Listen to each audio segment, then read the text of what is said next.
మాకు రాజకీయ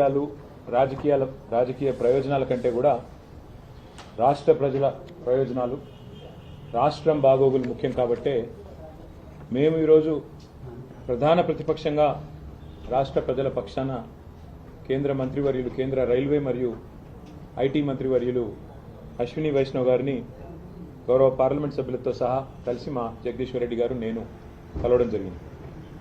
వాళ్ళు ముఖ్యంగా రైల్వే రంగానికి సంబంధించిన కొన్ని సమస్యలు, అట్లాగే ఐటీ రంగానికి సంబంధించి కొన్ని సూచనలు వారికి మేము చేయడం జరిగింది. ప్రస్తుతం రాష్ట్రంలో ఈరోజు మరి ఈ సౌత్ సెంట్రల్ రైల్వే, దక్షిణ మధ్య రైల్వే ఏదైతే ఉందో దీన్ని పునర్విభజన చేసే కార్యక్రమం నడుస్తూ ఉంది. మేము గౌరవ మంత్రి గారికి చెప్పింది ఏమంటే, దయచేసి మీరు కాజీపేట ప్రజల కోరిక, వరంగల్ ప్రజల కోరిక, కాజీపేటలో రైల్వే డివిజన్ కావాలని, రావాలని, అందులో భాగంగా దయచేసి కాజీపేటలో ఒక రైల్వే డివిజన్ని ఏర్పాటు చేయాలని చెప్పి మేము వారిని కోరడం జరిగింది. ఇది మా ప్రతిపాదన కాదు, రైల్వే ఉద్యోగులు, రైల్వేకి సంబంధించిన నిపుణులు చెప్తున్న ప్రతిపాదన.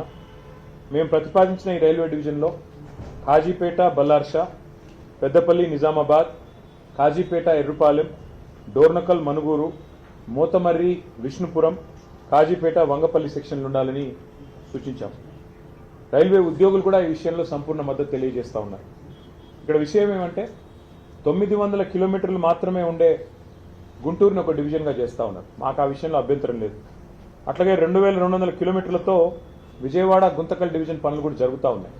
మరి ఇక్కడ కాజీపేటలో దాదాపు 2000 కిలోమీటర్ల ట్రాక్ ఉంది కాబట్టి దీన్ని కూడా డివిజన్గా ఏర్పాటు చేయాలని కోరాం. అట్లాగే మా రవిచంద్ర గారు కూడా కొత్తగూడెం డివిజన్ ఏర్పాటు చేసే సాధ్యాసాధ్యాలు పరిశీలించాలని చెప్పి వారు కూడా వివరంగా మరి మంత్రి గారికి రిప్రజెంటేషన్ కూడా ఇవ్వడం జరిగింది. సో కాజీపేట డివిజన్ అనేది ఒక డిమాండ్గా, అట్లాగే కొత్తగూడెం డివిజన్ అనేది మరొక డిమాండ్గా సాధ్యాసాధ్యాలు పరిశీలించి ఏ రకంగా చేస్తే బాగుంటుందో మరి న్యాయం చేయాలి అని చెప్పి వారికి కోరడం జరిగింది.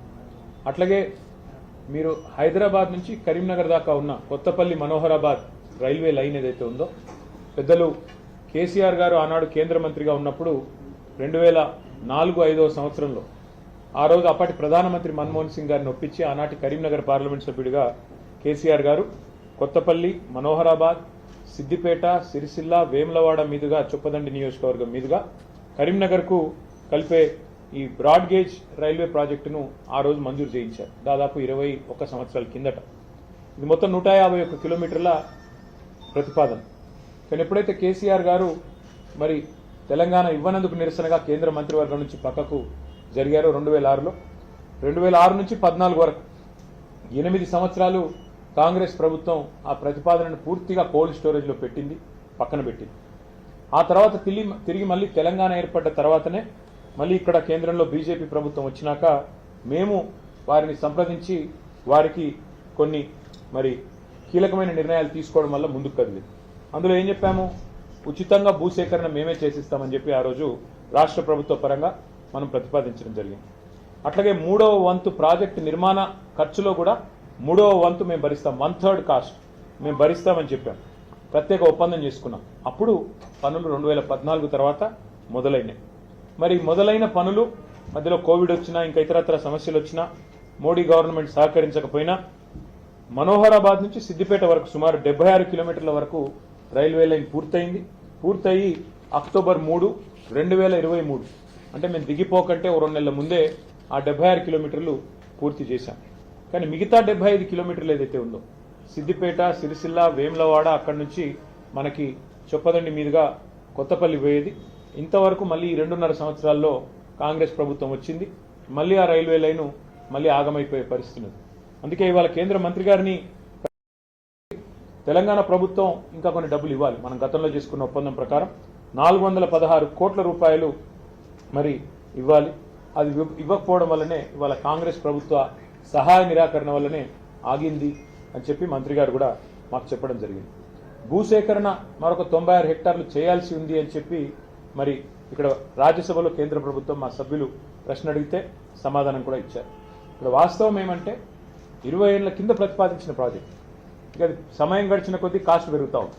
అందుకే మంత్రి గారికి గుర్తు చేశాం, మొదలు మంజూరైనప్పుడు 1160 కోట్లు ఈ రైల్వే లైన్ యొక్క అంచనా వ్యయం.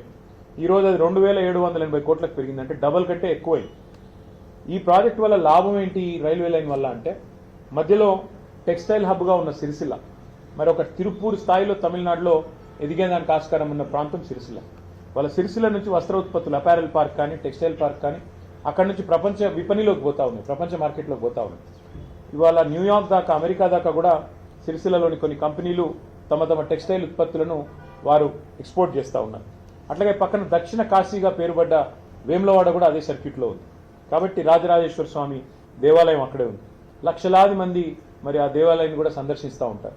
అందుకే ఇంతటి ప్రాధాన్యత కలిగిన ఈ లైన్ని మరి వెంటనే ప్రయారిటీ కింద టేకప్ చేయాలని చెప్పి అశ్విని వైష్ణవ్ గారిని, కొంత రాష్ట్ర ప్రభుత్వాన్ని ఒక ముళ్ళుగర్రతో పెట్టి పొడిచినట్టయితే ఏమైనా కదులుతారేమో. నేను చెప్తే ఎట్లాగూ వారు వినరు, మీరన్నా గట్టిగా మీ డిపార్ట్మెంట్ కాబట్టి చెప్పండి అని చెప్పి వారిని కోరారు. దాంతోపాటు సిరిసిల్ల వేములవాడ రైల్వే స్టేషన్ కూడా అత్యాధునికమైన సౌకర్యాలతో అమృత్ భారత్ స్టేషన్ పథకంలో చేర్చాలని చెప్పి కూడా వారిని కోరారు. దాని తర్వాత ఆ స్టేషన్ నుంచి, తంగళ్లపల్లి రైల్వే స్టేషన్ నుంచి నేరుగా మిడ్ మానేర్ రిజర్వాయర్ మీదుగా ఎలాంటి ల్యాండ్ ఎక్విజిషన్ అవసరం లేకుండా ధవళేశ్వరం వద్ద ఎట్లా అయితే ఒక రైల్ కమ్ రోడ్ బ్రిడ్జ్ ఉందో అదే పద్ధతుల్లో ఒక రైల్ కమ్ రోడ్ బ్రిడ్జ్ని కూడా మంజూరు చేయండి అని చెప్పి గౌరవ మంత్రి గారిని మరి కోరడం కూడా జరిగింది. అట్లాగే ఇవాళ మీరు గమనించినట్టయితే హైదరాబాద్ నుంచి ఇవాళ వరంగల్ మీదుగా మన కాజీపేట జంక్షన్ మీదుగా మనకు ఢిల్లీ రైళ్లు అన్నీ వస్తూ ఉంటాయి. అట్లా కాకుండా అటు లోడ్ ఎక్కువ పెరిగింది కాబట్టి రేపు కరీంనగర్ నుంచి ఇటు మంచిర్యాల వైపు నుంచి తీసుకొని పోవాలి రైళ్ళు అంటే ప్రత్యామ్నాయంగా ఎలక్ట్రిఫికేషన్ జరగాలి, లేన్ ఎలక్ట్రిఫికేషన్, రూట్ ఎలక్ట్రిఫికేషన్ జరగాలి. ఇవాళ ఈ రైల్వే లైన్ ఏదైతే ఉందో కొత్తపల్లి మనోహరాబాద్, దీన్ని సంపూర్ణంగా ఎలక్ట్రిఫికేషన్ కూడా టేకప్ చేయాలని చెప్పి మంత్రి గారిని విజ్ఞప్తి చేశాము. ప్రధానమంత్రి గారు ఏదైతే చెప్తున్నారో పిఎం గతి శక్తి అని, ఆ లక్ష్యాలు అందుకోవాలంటే ఎలక్ట్రిఫికేషన్ కూడా చేయాలి, తద్వారా లోడ్ కూడా తగ్గాలి అని చెప్పి కూడా వారికి విజ్ఞప్తి చేయడం జరిగింది. అట్లాగే మంత్రి గారికి ప్రత్యేకంగా ఇంకో విషయం కూడా చెప్పారు. వారు ఐటీ మంత్రి కూడా, రైల్వే మంత్రి మాత్రమే కాదు ఐటీ శాఖ మంత్రిగా కూడా ఉన్నారు. కాబట్టి వారికి చేసిన విజ్ఞప్తి ఏమంటే, గతంలో కేసీఆర్ గారి నాయకత్వంలో మేము అన్ని పాత జిల్లా కేంద్రాలలో, ఆదిలాబాద్ కావచ్చు, కరీంనగర్ కావచ్చు, నల్లగొండ కావచ్చు, మహబూబ్ నగర్ కావచ్చు, ఖమ్మం, కరీంనగర్, నిజామాబాద్ అన్ని చోట్ల ఐటీ టవర్లు కట్టాం. మొత్తం ప్రతి చోట 50,000 స్క్వేర్ ఫీట్ల పైన ఐటీ టవర్లు కట్టాం. అట్లాగే వరంగల్లో అయితే Genpact, L and T, Mindtree, Tech Mahindra, అట్లాగే సైంట్ లాంటి కంపెనీస్ని కూడా తీసుకొచ్చి వాటితోన అక్కడ కార్యకలాపాలు ప్రారంభించాం. ఎక్కడి పిల్లలకు అక్కడే ఉద్యోగ అవకాశాలు రావాలి, ఎక్కడి పిల్లలు అక్కడే మరి వారు తమ తమ జిల్లాల్లోనే తమ తమ ప్రాంతాల్లోనే హైదరాబాద్కి వలస వచ్చే అవసరం లేకుండా మరి బ్రహ్మాండంగా అక్కడే స్థిరపడాలన్న కోరికతో ఈ ఐటీ హబ్లు అత్యాధునికంగా 10 కేంద్రాల్లో మేము కట్టాం. ఇవాళ అవన్నీ కూడా కాంగ్రెస్ ప్రభుత్వం వచ్చిన తర్వాత దివాలా తీసి బూత్ బంగ్లాలుగా మారిపోయే పరిస్థితి వచ్చింది.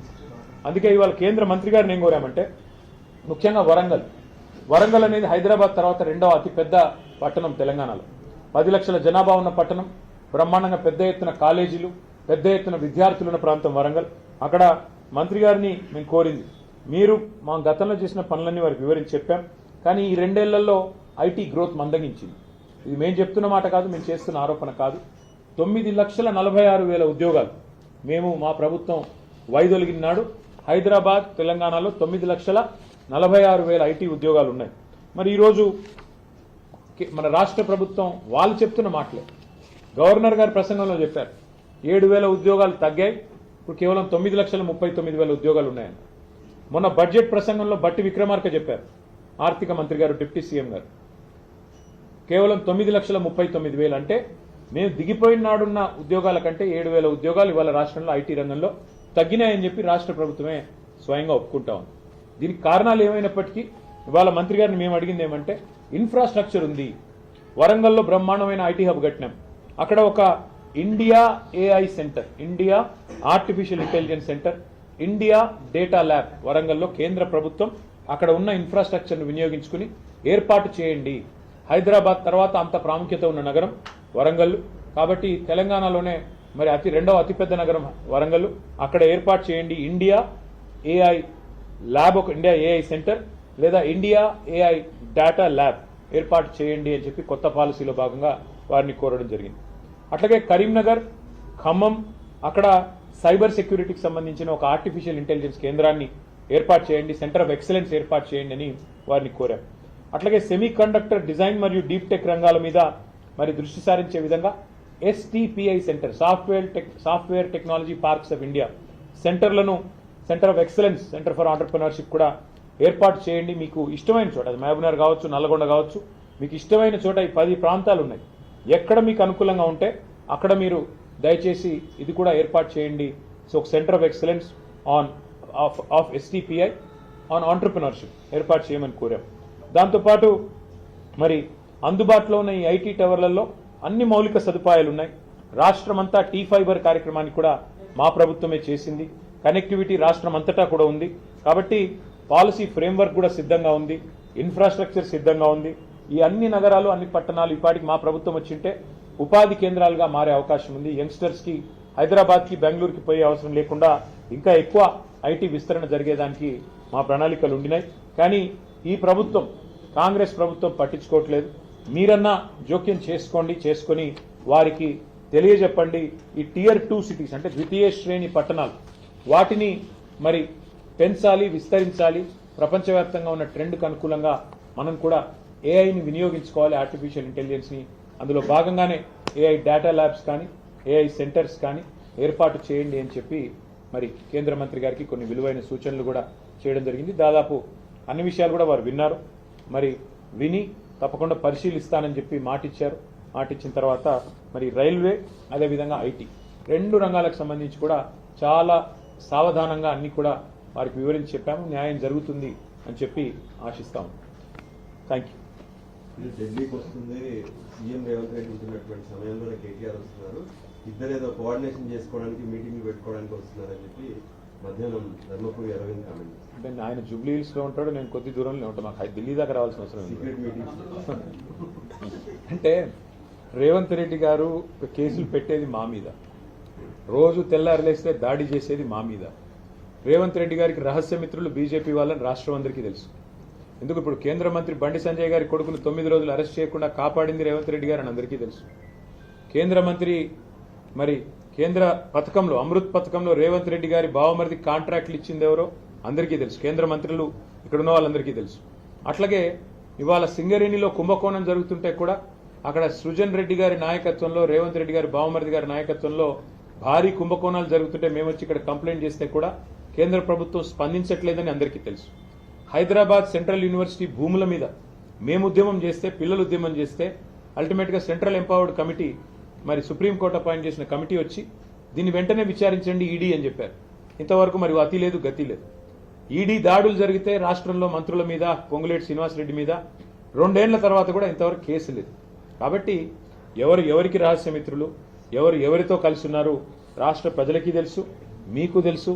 మరి మాకు రేవంత్ రెడ్డి గారిని కలవాల్సిన అవసరం కానీ, రేవంత్ రెడ్డి గారితో సంభాషించాల్సిన అవసరం కానీ మాకు లేదు. రేవంత్ రెడ్డితో తలపడుతున్నాం. ఆయన అరాచకాలను ఇవాళ ఒక మాట చెప్పాలంటే, నిన్న హైకోర్టు చెప్పింది హైడ్రా అనేది 9 తలల విషసర్పం అని చెప్పింది నిన్న హైడ్రా గురించి. ఏది? రాష్ట్ర హైకోర్టు. ఇంతకంటే చెంపపెట్టు ముఖ్యమంత్రికి ఏముంటుందని నాకు అర్థంగా సిగ్గుండాలి. బడాబాబులను మాత్రం వదిలిపెట్టి గరీబోళ్ళ ఇండ్ల మీద పడి, బడాబాబులు అంటే ఎవరండి? రాష్ట్ర రెవెన్యూ మంత్రి పొంగులేటి శ్రీనివాసరెడ్డి ఇల్లు చెరువులో ఉంటుంది, దాన్ని హైడ్రా ముట్టదు. రాష్ట్ర ముఖ్యమంత్రి గారి సోదరుడు ఇల్లు FTLలో ఉంటుంది, దాన్ని హైడ్రా ముట్టదు. రాష్ట్ర మంత్రులు వివేక్ గారు, శాసన మండలి చైర్మన్ సుఖేందర్ రెడ్డి గారు, రాష్ట్రంలో ఇంకా కీలక నేతలు చాలా మంది బిల్డింగ్లన్నీ చెరువుల్లో ఉన్న, షికాల్లో ఉన్న వాటిని మాత్రం హైడ్రా ముట్టదు. ఎవరిని ముడుతుంది హైడ్రా? బీద, బిక్కి, మధ్యతరగతి ప్రజలు. నేను అడుగుతా ఉన్న ముఖ్యమంత్రిని, కబ్జా కోరులు అంటున్నావు, అందరికంటే పెద్ద కబ్జా కోరులే నీ అన్నదమ్ములు కదా. అందరికంటే ఎక్కువ ఆస్తి దోస్తున్నది, అందరికంటే ఎక్కువగా ఇవాళ విధ్వంసం చేస్తున్నది నీ మంత్రులు కదా. 1 కోటి ఎకరాలు నిషేధిత జాబితాలో పెట్టింది నీ మంత్రి కాదా? కేసీఆర్ గారు దిగిపోయినాడు, కేసీఆర్ ప్రభుత్వం దిగిపోయినాడు. రాష్ట్రంలో నిషేధిత భూముల సంఖ్య ఎంత అంటే, మొత్తం సైజ్ ఎంత అంటే 16 లక్షల ఎకరాలు. ఇవాళ 1 కోటి ఎకరాలకు చేరుకుంది. ఏ కారణం చేత పెడుతున్నారు 1 కోటి ఎకరాలు? 30% కమిషన్లు తీసుకోవట్లేదా నీ మంత్రులు? కబ్జా కోరులు, భూదందాలు చేసేది, భూమిని ఇలా భూహారతిలాగా మింగుతున్నది నీ ప్రభుత్వం కాదా? నీ మంత్రులు కాదా? ప్రజలకు తెలియదా? కాబట్టి హైడ్రా పేరిట నువ్వు సృష్టిస్తున్న అరాచకం, పేదవాళ్ళ ఇండ్లు కూలగొడుతూ హైదరాబాద్లో ఒక ఇల్లు కట్టాడా 2 ఏళ్లలో 2.5 ఏళ్లలో? ఎన్ని ఇల్లు కూలగొట్టావు నువ్వు? కొన్ని వేల ఇల్లు హైదరాబాద్లో కూలగొట్టి ఒక్క ఇల్లు కట్టకుండా ఒక్క ఇటుక పెట్టకుండా విధ్వంసం సృష్టించి రియల్ ఎస్టేట్ను కుప్పగూల్చి నువ్వు డబ్బులు చేసుకుంటున్నావు. పెద్ద పెద్ద ఈ బిల్డర్లు ఇవాళ చెరువుల్లో ఇల్లు కడుతుంటే పెద్ద పెద్ద బిల్డింగ్లు కడుతుంటే నీకు కనబడదు, కానీ ఇవాళ పెద్ద పెద్ద మాటలు.